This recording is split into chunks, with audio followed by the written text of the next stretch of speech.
Bonjour à toutes et tous. Aujourd'hui, suite de la colle concernant les mesures de champ magnétique et la force de la place, avec un exercice de calcul d'une action mécanique sur un cadre et l'étude donc de l'évolution mécanique de ce cadre. Alors, ici donc, on nous dit qu'un cadre conducteur tourne sans frottement autour d'un axe delta, donc l'axe delta représenté ici, horizontal, donc ici perpendiculaire au champ de pesanteur G, composé de 4 segments, 2 de longueur A, 2 de longueur B, l'un des segments de longueur B étant fixé sur l'axe de rotation. Donc là, au fait, il faut imaginer que le cadre va tourner un petit peu comme une porte autour de cet axe qui serait celui où les gonds seraient fixés. La masse totale du cadre est M, son moment d'inertie par rapport à l'axe delta est J, et on nous dit qu'un dispositif extérieur impose une intensité constante I dans le cadre, et que ce cadre est placé dans le champ de pesanteur terrestre et dans un champ magnétique B horizontal, donc là, horizontal, et perpendiculaire à l'axe delta. Donc on repère l'angle delta, par l'angle delta, la position angulaire du cadre par rapport à sa position d'équilibre, stable en l'absence de champ magnétique. Alors, première chose, on va essayer de trouver la position d'équilibre en présence de champ magnétique. Donc ici, le système qu'on va considérer, c'est bien évidemment le cadre. Alors, le cadre, il va avoir un centre de gravité G qui sera, chose étonnante, en dehors des points du cadre, c'est-à-dire qu'il sera en plein milieu, de masse M, et de moment d'inertie, on a dit J par rapport à l'axe delta. Alors, on va travailler dans le référentiel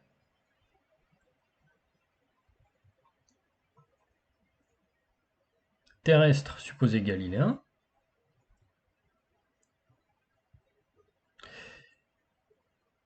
Et puis, eh bien, on va essayer maintenant d'étudier plus précisément le mouvement de ce cadre. Alors, on va refaire un schéma un petit peu moins détaillé que celui de l'énoncé, en faisant une vue de face. Alors, pourquoi la vue de face pourrait être suffisante? Parce qu'on sait qu'on va repérer la position du cadre par l'axe delta qu'on va retrouver ici. Donc, si l'axe delta est ici, souvent par convention, on sait que l'axe delta, c'est l'axe qui va, enfin que l'axe delta, voilà, ce sera l'axe OZ des coordonnées à la fois cartésiennes et cylindriques au vu de la configuration du problème. Donc je place le centre de gravité G ici, et donc je sais que je vais avoir le poids qui va agir en G de cette manière. Je sais que je vais avoir des réactions au niveau de la liaison ici, et je sais après que je vais avoir une force de Laplace que je vais me proposer de calculer. Alors, ici, le bilan des actions mécaniques extérieures donc, va s'effectuer en portant sur 3 grandeurs. Alors, première grandeur, le poids. Donc ici, P égale mg. Donc qui vaudra simplement, avec le choix de base que j'ai emprunté, mg ex. Et donc le moment par rapport à l'axe OZ ou l'axe delta du poids, eh bien on voit instantanément que ce sera moins mg fois a sur 2 sinus θ. Alors, voir instantanément, ça veut dire qu'ici j'ai travaillé avec le bras de levier du poids situé à ce niveau-là. Si on a du mal à travailler avec ceci, eh bien on calcule le moment par rapport à O du poids. Donc ce qui nous fait OG, si on place O ici, en plein milieu, OG vectoriel P, et donc ça nous fait A sur 2 ER, vectoriel P. Alors ici, vous voyez, je me suis muni d'une base polaire, ER-θ, et puis P projeté dans cette base, et bien ça va me donner vectoriel mg. J'ai un cos θ sur ER, et moins sinus θ sur Eθ. Ok, et donc là, on voit instantanément que le moment par rapport à O de P, eh bien ce sera moins mg A sur 2 sinus θ Ez. Donc finalement, l'utilisation du bras de levier me permet de gagner du temps, mais n'est absolument pas indispensable. La preuve, je retrouve le résultat ici. Alors, derrière, il va me rester la réaction au niveau de la liaison pivot. Alors là, c'est toujours un peu la même chose. Si on la suppose parfaite,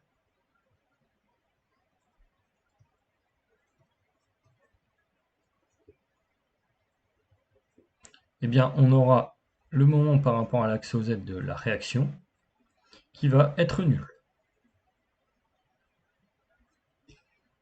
Il nous reste en troisième à considérer les forces de la place.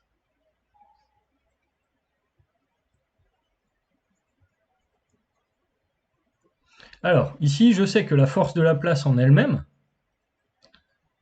ce sera l'intégrale de O à O. Je pars d'un point et je reviens au même point, comme le circuit forme une boucle, de I dl vectoriel B. Sauf que ici, je sais que B est un vecteur constant, donc je vais intégrer dl, donc tous les déplacements, pour partir d'un point et revenir à un point. Je vais avoir une résultante nulle.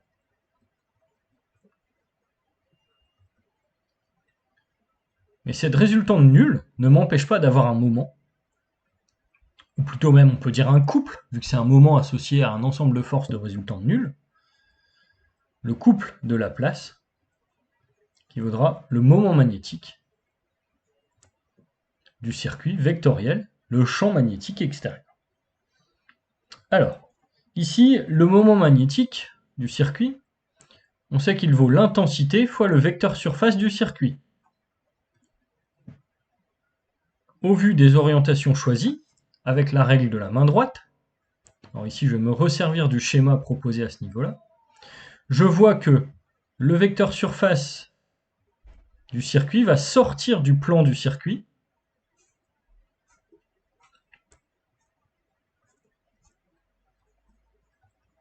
comme ceci.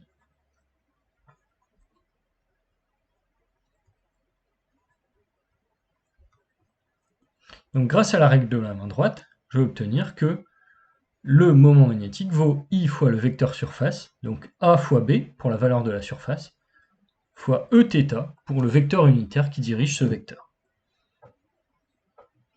Alors, une fois que j'ai obtenu ceci, je sais aussi que le champ magnétique B, eh bien c'est B selon EY d'après la base que j'ai ici. Et donc si j'ai B selon EY, eh bien je vais avoir B sur sin θ ER plus cos θ Eθ. Alors là, on se sert évidemment du schéma en vue de côté, sachant que le champ magnétique B va se trouver ici.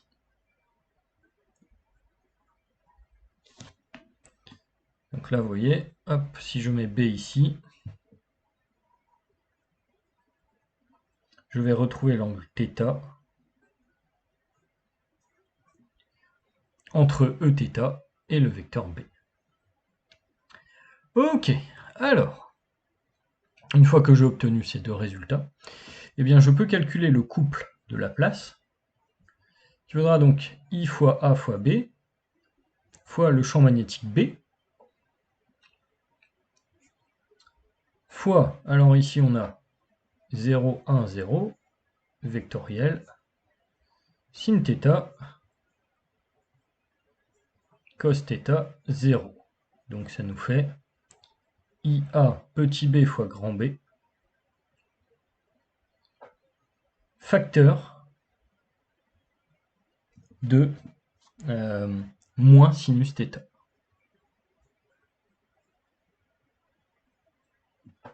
Donc ceci nous permet de dire que la projection du couple de Laplace sur l'axe OZ de rotation vaut moins I fois A fois petit b fois grand B fois sinus θ. Alors, on a donc maintenant obtenu tous les moments des forces. On va pouvoir appliquer au système le théorème du moment cinétique.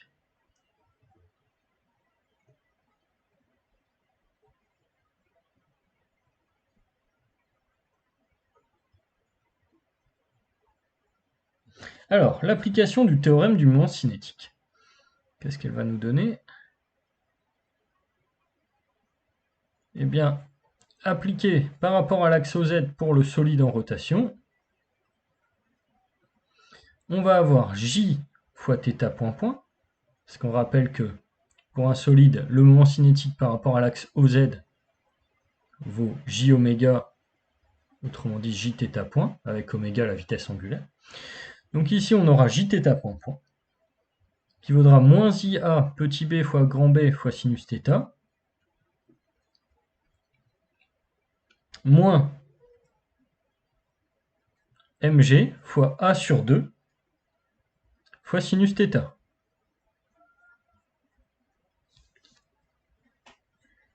Alors, une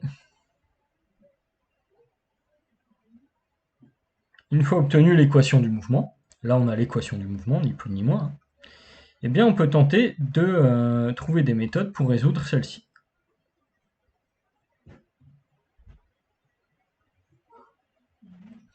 Alors, ici on nous demande la position d'équilibre θ0. Qu'est-ce qu'on constate? On constate que à l'équilibre,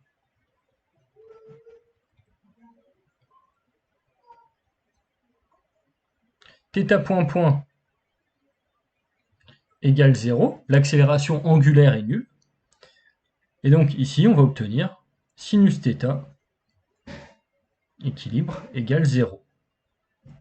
Donc si on a sinus θ équilibre égale 0, on a θ équilibre qui vaut également 0, modulo pi si on veut. Bon.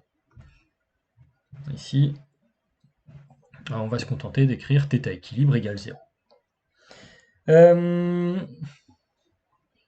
Alors maintenant, il va me rester à établir l'équation qui va me permettre de déterminer la période des petites oscillations autour de la position d'équilibre. Alors, qui dit petites oscillations, dit approximation des petits angles.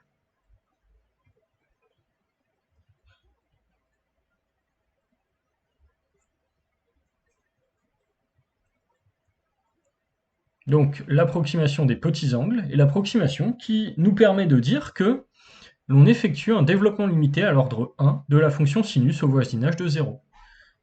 Donc, on va avoir sinus de θ qui vaut à peu près θ, si bien que l'on obtient θ point point plus, alors là on prend tous les termes qui étaient en facteur, donc mga sur 2 et ia petit b fois grand B.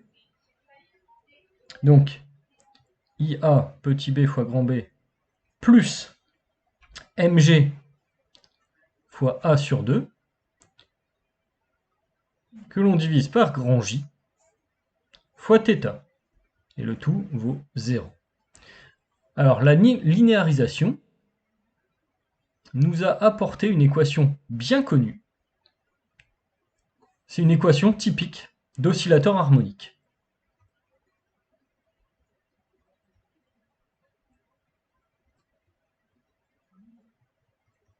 Alors ce qui est intéressant ici, c'est que dans la mesure où j'ai un oscillateur harmonique, eh bien je connais à ce niveau-là sa pulsation propre.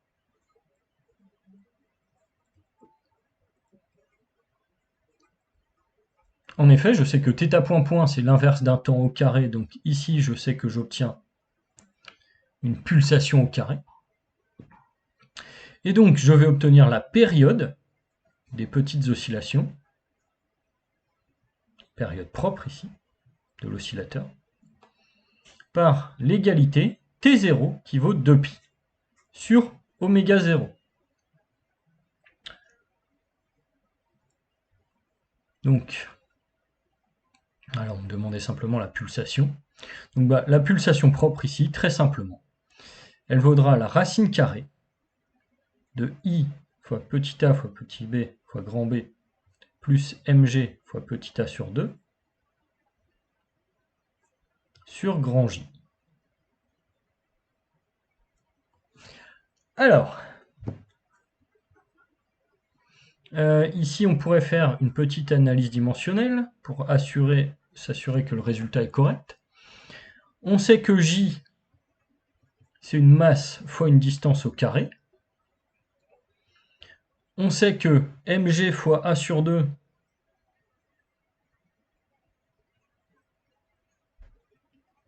c'est une force fois une distance, un moment de force, donc c'est une masse fois une accélération fois une distance. Et I, A, B, B, c'est la même chose. On ne peut sommer que des termes de même dimension. Alors là, si on a un doute, on se rappelle que I, dl, vectoriel B, donc une intensité fois un champ magnétique fois une distance, c'est une force, remultiplié par une force, ça redonne un moment. Donc là, on voit que ce qu'on fait, c'est qu'on est en train de prendre une masse fois une longueur au carré fois l'inverse d'un temps au carré, que l'on divise par une masse fois une longueur au carré. On obtient bien l'inverse d'un temps au carré pris à la racine l'inverse d'un temps. Oméga 0 est homogène à l'inverse d'un temps, c'est bien ce qu'on cherchait.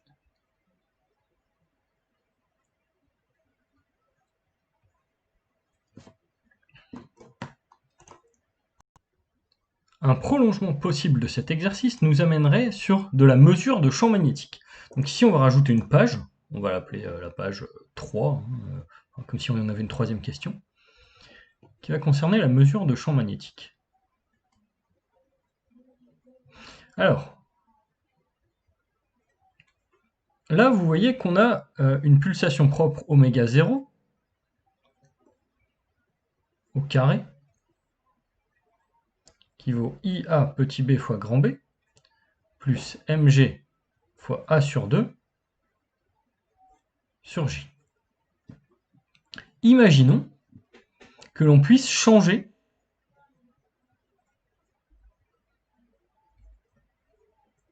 le sens de I, de l'intensité.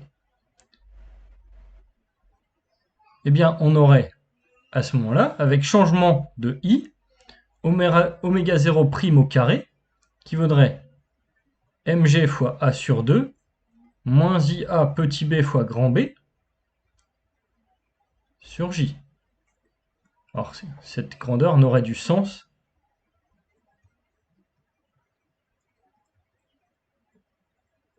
à condition que, évidemment, IA petit b fois grand B reste inférieur à mg a sur 2. Donc ici, qu'est-ce qu'on pourrait obtenir? Eh bien, grâce à une somme des deux pulsations,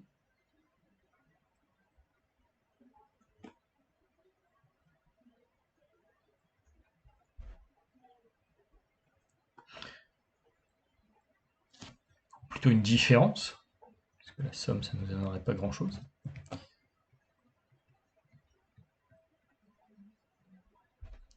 Eh bien, on obtiendrait oméga 0 carré moins oméga 0 prime au carré,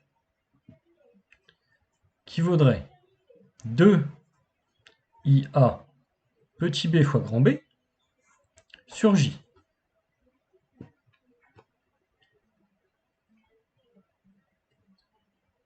Donc ici, au fait, si on arrivait à mesurer la période T0 ici et la période T0' ici, il suffirait de connaître petit a, petit b, l'intensité I du courant et grand J pour trouver, la valeur du champ magnétique. On pourrait même pousser un petit peu plus loin. Grand J, c'est pas toujours facile à déterminer. Grâce à la somme,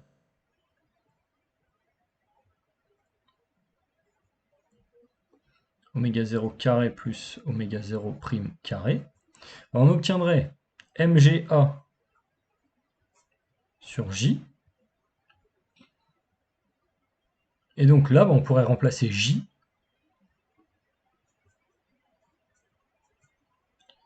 par MGA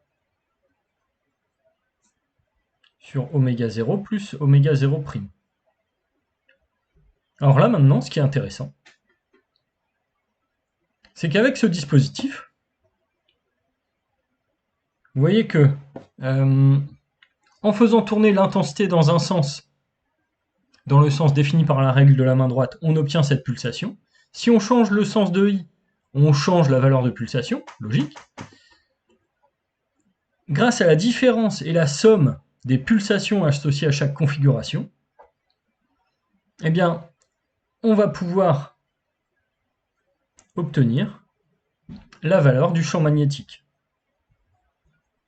Alors ici, je finalise le calcul, donc on a oméga 0 carré moins oméga 0 prime au carré qui vaudra 2IA petit b fois grand B sur J MGA qui va se simplifier oméga 0 carré plus oméga 0 prime au carré. Ok. Donc ici, si je veux isoler le champ magnétique,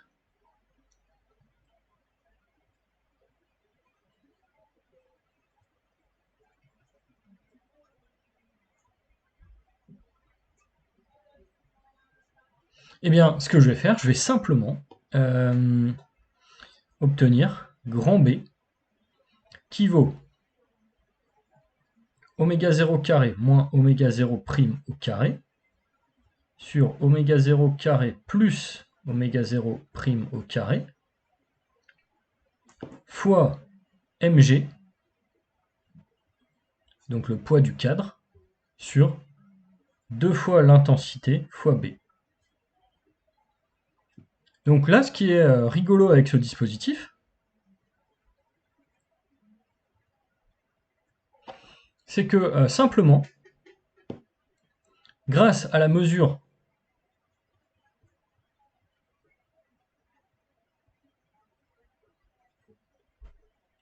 de la masse, l'intensité et B, donc je peux mesurer un champ extérieur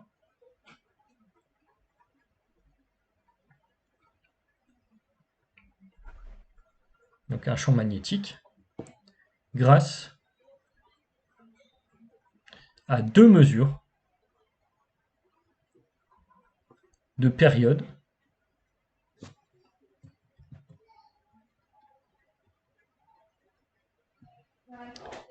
donc T0 avec I dans un sens, I positif, et T0' obtenu avec I négatif.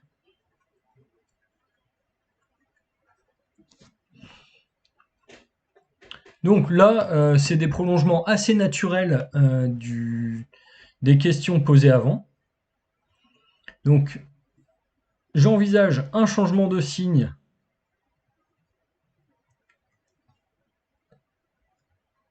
des pulsations, enfin du courant. Et le changement de signe du courant eh bien, permet d'inverser le sens du couple de Laplace et de modifier la valeur de pulsation. Alors ici, évidemment, j'ai une petite condition à respecter pour que le système reste oscillant.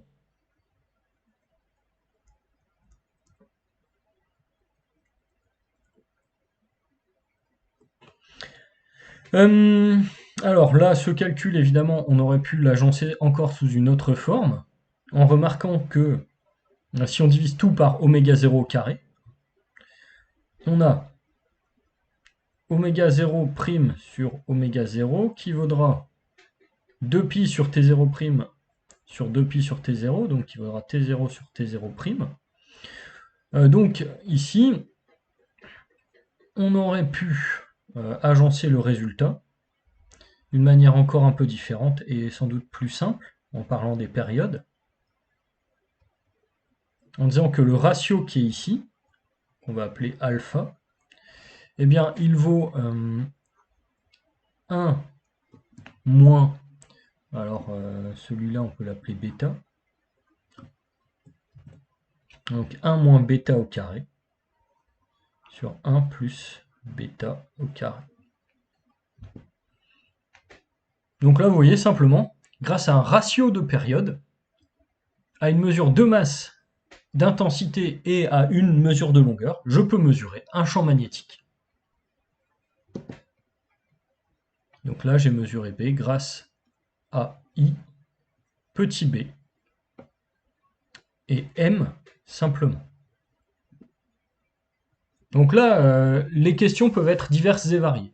Soit on vous pousse à faire des différences, des sommes et ainsi de suite, soit on vous pose une question très succincte, dans laquelle on vous dit bah, je connais l'intensité, je suis capable de changer son sens, je connais la longueur B, je connais la masse M du cadre, et je veux me débrouiller pour mesurer un champ magnétique extérieur. Comment je fais? Et à ce moment-là, c'est à vous de dérouler ce type de raisonnement. Sur ce, donc ceci clôture la colle du lundi entre guillemets sur l'induction et la partie champ magnétique, force de la place. Je vous invite donc à poser vos questions dans les commentaires et vous annonce la suite au prochain épisode.